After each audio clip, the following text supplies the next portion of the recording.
ഇന്ത്യയിൽ തന്നെ ജോലി ചെയ്യണം എന്നുള്ളവർക്ക് വളരെ ബെസ്റ്റ് ആയിട്ടുള്ള ഒരു ഓപ്ഷനാണ് ഈ എയിംസ് എന്ന് പറയുന്നത്. BSc നഴ്സിംഗ് അല്ലെങ്കിൽ പോസ്റ്റ് ബേസിക് BSc നഴ്സിംഗ് കഴിഞ്ഞതിന് ശേഷം ഇതിന്റെ മോഡ് ഓഫ് എക്സാം നമുക്ക് എല്ലാവർക്കും അറിയാം അല്ലെ. CBT കമ്പ്യൂട്ടർ ബേസ്ഡ് ടെസ്റ്റ് ആണ് മോഡ് ഓഫ് എക്സാം വരിക. Hi all, welcome to Edus academy. അപ്പൊ നമ്മുടെ നോർസെറ്റ് 9 നോട്ടിഫിക്കേഷൻ വന്നിരിക്കുകയാണ് അല്ലേ. നമുക്ക് എല്ലാവർക്കും അറിയാം എയിംസിലേക്ക് ജോലി ചെയ്യാൻ, എയിംസിലേക്ക് നഴ്സിംഗ് ഓഫീസറായിട്ട് ജോലി ചെയ്യാനുള്ള റിക്രൂട്ട്മെന്റ് എക്സാം ആണ് നോർസെറ്റ് എന്ന് പറയുന്നത്. സോ നോർസെറ്റിന്റെ 9th ഫേസ് എക്സാം ആണ്, എക്സാമിന്റെ നോട്ടിഫിക്കേഷൻ ആണ് ഇപ്പോൾ വന്നിരിക്കുന്നത്. സോ ഇതാണ് അതിന്റെ ഡീറ്റെയിൽഡ് ആയിട്ടുള്ള നോട്ടിഫിക്കേഷൻ വരുന്നത്. നമുക്ക് ജസ്റ്റ് ഒന്ന് നോക്കാം. സോ അതിന്റെ ക്വാളിഫിക്കേഷൻ വരുന്നത് BSc നഴ്സിംഗ് അല്ലെങ്കിൽ പോസ്റ്റ് ബേസിക് BSc നഴ്സിംഗ് കഴിഞ്ഞതിന് ശേഷം ഏതെങ്കിലും ഒരു സ്റ്റേറ്റ് രജിസ്ട്രേഷൻ കൗൺസിൽ, അതായത് നഴ്സിംഗ് രജിസ്ട്രേഷൻ കൗൺസിൽ രജിസ്ട്രേഷൻ ഉണ്ടാകണം.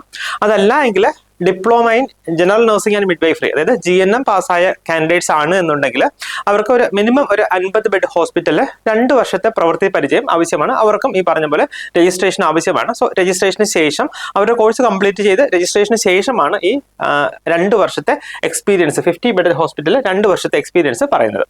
സോ ഇതിന്റെ ഏജ് ലിമിറ്റ് വരുന്നത് 18 to 30 years ആണ്. 18 മുതൽ 30 വയസ്സ് വരെയാണ് ഏജ് ലിമിറ്റ് വരുന്നത്. ഇതിൽ ഏജ് റിലാക്സേഷൻസ് പറയുന്നുണ്ട്. അതായത് SC ST-കാർക്ക് 5 വർഷത്തെ ഏജ് റിലാക്സേഷനും കൂടാതെ OBC-ക്ക് 3 വർഷത്തെ ഏജ് റിലാക്സേഷനും പറയുന്നുണ്ട്. ആപ്ലിക്കേഷൻ ഫീസ് വരുന്നത് ജനറൽ കാറ്റഗറി അതുകൂടാതെ OBC കാൻഡിഡേറ്റ്സിന് ഏകദേശം 3000 രൂപയാണ്. SC ST കാൻഡിഡേറ്റ്സ് കൂടാതെ EWS കാൻഡിഡേറ്റ്സിന് 2400 രൂപയാണ്. പേഴ്സൺസ് വിത്ത് ഡിസബിലിറ്റീസിന് ഫീസ് എക്സംഷൻ വരുന്നുണ്ട് കേട്ടോ. അപ്പം ഇതിന്റെ മോഡ് ഓഫ് എക്സാം നമുക്ക് എല്ലാവർക്കും അറിയാം അല്ലെ. CBT കമ്പ്യൂട്ടർ ബേസ്ഡ് ടെസ്റ്റ് ആണ് മോഡ് ഓഫ് എക്സാം വരിക.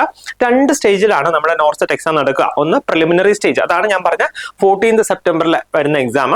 നെക്സ്റ്റ് മെയിൻ സ്റ്റേജ്, അതായത് നോർസെറ്റ് മെയിൻസ് അല്ലെങ്കിൽ സ്റ്റേജ് 2 എക്സാം എന്ന് പറയുന്നത് ഈ പ്രിലിമിനറി എക്സാം എഴുതുന്നതിന് സെലക്ട് ചെയ്തിട്ടുള്ള കാൻഡിഡേറ്റ്സിനെ ആയിരിക്കും സ്റ്റേജ് 2 എക്സാമിലേക്ക് പരിഗണിക്കപ്പെടുക. സോ അത് എക്സാം വരുന്നത് 27th കേട്ടോ, സെപ്റ്റംബർ 27-നാണ് നോർസെറ്റിന്റെ മെയിൻസ് എക്സാം വരുന്നത്. സോ ഇതിന്റെ ആപ്ലിക്കേഷൻ ഡേറ്റ് ഇന്ന് സ്റ്റാർട്ട് ചെയ്തിട്ടുണ്ട്.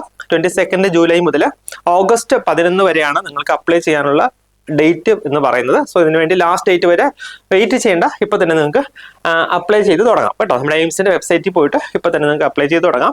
സോ നമുക്ക് ഇവിടെ ഒരു നമ്മുടെ എഡ്യൂസ് അക്കാഡമിയിലെ ഒരു ക്രാഷ് കോഴ്സ് ഈ നോർസെറ്റ് 9ലേക്ക് വേണ്ടിയുള്ള ഒരു ക്രാഷ് കോഴ്സ് നമ്മൾ ഈ ജൂലൈ 24th സ്റ്റാർട്ട് ചെയ്യാണ്. സോ താല്പര്യമുള്ളവർ, ജോയിൻ ചെയ്യാൻ താല്പര്യമുള്ളവർ എത്രയും പെട്ടെന്ന് നമ്മുടെ ഓഫീസുമായിട്ട് കോൺടാക്ട് ചെയ്യുക. നിങ്ങൾ വളരെ നന്നായിട്ട് പഠിക്കുക.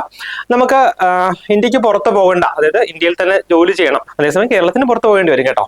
അപ്പം ഇന്ത്യയിൽ തന്നെ ജോലി ചെയ്യണം എന്നുള്ളവർക്ക് വളരെ ബെസ്റ്റ് ആയിട്ടുള്ള ഒരു ഓപ്ഷനാണ് ഈ എയിംസ് എന്ന് പറയുന്നത്. സെൻട്രൽ ഗവൺമെന്റിന്റെ അതേ പേ സ്കെയിലും ഒക്കെ വരുന്ന സ്ഥാപനമാണ്. നെക്സ്റ്റ് നമ്മുടെ പേ റിവിഷൻ അധികം താമസമില്ലാതെ തന്നെ നെക്സ്റ്റ് പേ റിവിഷനൊക്കെ നമ്മൾ എക്സ്പെക്ട് ചെയ്യുന്നുണ്ട്. അപ്പോൾ സാലറിയിലൊക്കെ അത്യാവശ്യം ഹൈക്ക് ഉണ്ടാകും. സോ എക്സാമിന് വേണ്ടി തയ്യാറെടുക്കുന്നവർ എത്രയും പെട്ടെന്ന് നന്നായിട്ട് പഠിക്കുക. എല്ലാവർക്കും ഓൾ ദി ബെസ്റ്റ്.